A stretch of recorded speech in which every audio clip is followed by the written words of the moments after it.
आज मैं इस वीडियो में पता करेंगे कि एकोसिल डी जो टैबलेट है इसको किस लिए प्रेस्क्राइब किया जाता है और ये जो दवाई इसका क्या क्या uses, side effect and precaution वगैरह होता है और कौन सा ऐसा जो बीमारी है अगर वो आपको पहले से ही है तो आप इस तरह का जो दवाई है वो आप बिल्कुल भी नहीं ले सकते। ये सब कुछ के बारे में हम लोग पता करेंगे इस वीडियो में, तो अंत तक वीडियो को देखिएगा। नमस्ते, जय हिंद। आज मैं इस वीडियो में एकोसिल डी जो टैबलेट है इसके बारे में बताने जा रहा हूं। ये जो टैबलेट है इसको तैयार किया गया है जाइडस कैडिला लिमिटेड के द्वारा, यानी कि जाइडस कैडिला के द्वारा, और इसमें कॉम्पोजिशन के तौर पे रहता है ड्रोटावेरिन जिसका क्वांटिटी होता है 80 मिलीग्राम, और इसमें कॉम्पोजिशन के तौर पे रहता है एसिक्लोफिनक जिसका क्वांटिटी होता है 100 मिलीग्राम। अभी अगर बात की जाए इसका कीमत के बारे में, यानी कि इसका कीमत कितना होता है, तो इसका कीमत होता है 120 रुपए और इसमें टोटल 10 नंबर ऑफ टैबलेट ही रहता है एक स्ट्रिप में। अभी अगर बात की जाए ये जो एकोसिल डी जो दवाई है इसको मेरे डॉक्टर के द्वारा किस लिए प्रेस्क्राइब किया जाता है, यानी कि इसका यूजेस के बारे में। तो ये जो दवाई है इसका uses, side effect and precaution के बारे में बताने से पहले मैं आप सबकी तारीफ करना चाहूंगा कि आप आपके टाइम को ऐसा एजुकेशनल वीडियो को देखने में लगा रहे हैं, क्योंकि आजकल के दौर में सोशल मीडिया पर ऐसा ढेर सारा तरीका है जहां पर जाके आप आपके टाइम को वेस्ट कर सकते हैं, लेकिन ऐसे वीडियो से आप लोगों की नॉलेज बढ़ती है और ये आपके टाइम का सही इन्वेस्टमेंट है एक तरह का। तो खैर अभी वापस आते हैं टॉपिक में कि ये जो दवाई है यानी कि एकोसिल डी जो टैबलेट है इसको डॉक्टर के द्वारा मेनली किस लिए प्रेस्क्राइब किया जाता है।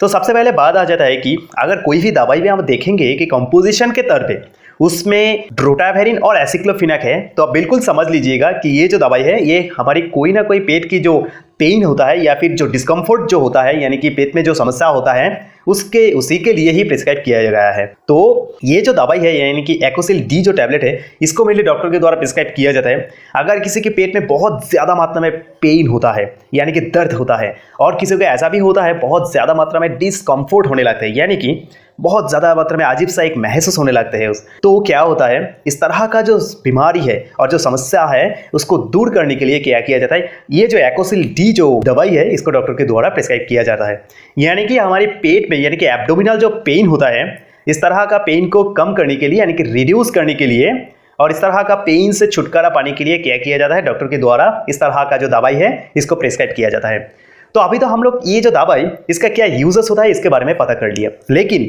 इसका तो साइड इफेक्ट भी हो सकते हैं। और मान लीजिए कोई भी आपकी जो फैमिली है इसमें से कोई भी बुजुर्ग लोग ये जो दवाई है इसको ले रहा है और उसको लेने के दौरान जो साइड इफेक्ट मैं बताऊंगा इसमें से कोई एक भी अगर होंगे तो आप उनको बता पाएंगे कि हाँ ये जो दवाई है ना इसको लेने से इस तरह का साइड इफेक्ट देखने को मिल सकते हैं, इसमें घबराने की कोई बात नहीं है। लेकिन इसमें से अगर जो साइड इफेक्ट मैं अभी बताऊंगा इसमें से कोई भी अगर बहुत ही ज्यादा मात्रा में होंगे तो आपको बिल्कुल डॉक्टर के साथ परामर्श करना पड़ेगा। तो आइए जान लेते हैं ये साइड इफेक्ट क्या क्या हो सकते हैं। तो सबसे पहले ये जो दवाई है इसको लेने के दौरान साइड इफेक्ट के तौर पे देखा जा सकता है कि किसी को उल्टी जैसा महसूस होना और किसी को उल्टी हो भी जाता है, और किसी को डिजीनेस यानी कि सिर में चक्कर जैसा एक महसूस होने लगेगा, और किसी को हेडक का मतलब क्या होता है, हेडक का मतलब ये होता है कि सिर घूमने लगेगा और सिर में बहुत ज्यादा मात्रा में दर्द होने लगेगा, और किसी को ऐसा भी होता है कि ड्राइनेस इन माउथ यानी कि मुंह सूखने लगेगा और उसके साथ साथ बहुत ज्यादा मात्रा में पानी पीने का शक करेगा। और इसमें क्या होता है, इंडाइजेशन का मतलब क्या होता है,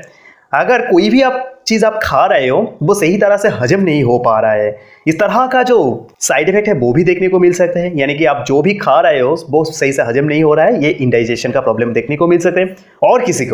किसी को डायरिया जैसा प्रॉब्लम भी देखने को मिल सकते हैं। और ये जो दवाई है इसको लेने के दौरान साइड इफेक्ट के तौर पे किसी को बहुत ज्यादा मात्रा में पसीना भी आने लगेगा। तो ये जो साइड इफेक्ट वगैरह मैंने बताया है इसमें से कोई भी अगर बहुत ही ज्यादा मात्रा में होंगे तो आपको कॉन्शियस हो जाना पड़ेगा और डॉक्टर के साथ दोबारा परामर्श करना पड़ेगा। और अगर बहुत ही कम मात्रा में हो रहा है यानी कि नॉमिनल मात्रा में हो रहा है तो आप बिल्कुल घबराइएगा मत। ये जो दवाई है इसको लेने से कुछ साइड इफेक्ट जो मैंने बताया इसमें से कोई भी हो सकते हैं, लेकिन इसमें से घबराने की कोई बात नहीं है। और दूसरा महत्वपूर्ण सबसे बात जो ये आ जाता है कि प्रिकॉशन, यानी कि कोई भी दवाई हम ले रहे हैं लेकिन उसका क्या साइड इफेक्ट हो सकते हैं और क्या गलतियां करने से बहुत ज्यादा खमीजा भुगतना पड़ सकते हैं। तो इसलिए इस तरह का जो दवाई है इसको लेने से पहले हम लोगों को बहुत ज्यादा मात्रा में सचेत हो जाना पड़ेगा। तो ये जो दवाई है इसको लेने से किस तरह का जो प्रिकॉशन है वो हम लोगों को लेना पड़ेगा। तो उसमें सबसे पहले आ जाता है कि हम किसी भी तरह का जो अल्कोहल होता है या फिर जो स्मोकिंग वगैरह होता है वो हम बिल्कुल भी नहीं ले सकते। यानी कि कोई भी दवाई आप ले रहे हो या फिर नहीं भी ले रहे हो क्या फर्क पड़ता है यार, ये जो अल्कोहल या फिर टोबैकोस वगैरह होता है यानी कि जो स्मोकिंग वगैरह होता है वो तो किसी भी हालत में हमारे सेहत के लिए अच्छा चीज नहीं होता है ना। तो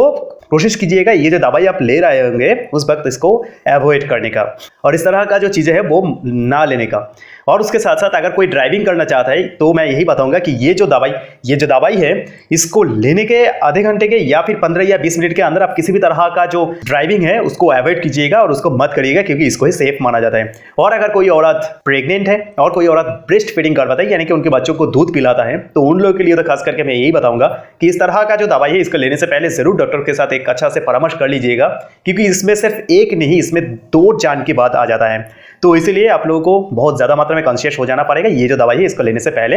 अगर सब कुछ सुनते हुए डॉक्टर आपको प्रिस्क्राइब करेंगे तब आप बिल्कुल फ्री होता है इस तरह का जो दवाई है इसको लेने के लिए। और सबसे महत्वपूर्ण बात जो मैं वीडियो के शुरू में ही बताया था कि अगर कौन सा एक गलती है जो आप नहीं कर सकते, तो वो ये हो जाता है कि अगर किसी को पहले से लीवर और किडनी जैसा क्रॉनिक डिजीज है और उसके लिए आप दवाई ले रहे हो, तो मैं यही बताऊंगा कि इस तरह का जो दवाई है इसको लेने से पहले जरूर डॉक्टर के साथ एक प्रॉपर डिस्कशन कर लीजिएगा। अगर आपका सब कुछ सुनते हुए और आपकी जो हालत है वो उसको समझते हुए डॉक्टर साहब आपको अगर प्रिस्क्राइब करेंगे तभी आप इस तरह का जो दवाई है इसको लीजिएगा। अगर आपको पहले से किडनी और लिवर जैसा क्रॉनिक डिजीज है और अगर डॉक्टर का कंसेंट है और अगर डॉक्टर प्रिस्क्राइब करता है तभी लीजिएगा। कोई भी फार्मेसी में जाके खुद की मन मुताबिक इस तरह का जो दवा है इसको बिल्कुल मत लीजिएगा, क्योंकि ये हमारी सेहत के लिए या फिर किडनी और लिवर की सेहत के लिए बहुत ही हानिकारक हो सकता है। तो यही था ये जो एकोसिल डी जो टैबलेट, इसका uses, side effect and precaution. अगर ऐसे एजुकेशनल वीडियो से आप लोगों को थोड़ा सा भी वैल्यू मिलती है तो जरूर प्यार की तरफ पे लाइक एंड सब्सक्राइब करना मत भूलिएगा, क्योंकि इसमें से आपके तो कोई फर्क नहीं पड़ता है लेकिन हमें बहुत फर्क पड़ते हैं। तो मिलते हैं अगली वीडियो में,